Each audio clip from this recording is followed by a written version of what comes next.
yung gano'n. Yan si Jollibee yan. Ako, binisita ka na ngayong birthday mo at magpapakitang gila si Jollibee para sa'yo.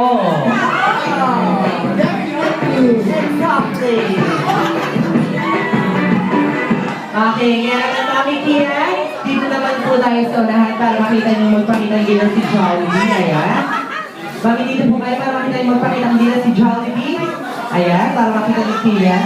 Oo, nagmumula na siya kay Jollibee. Makalang buhulit ba?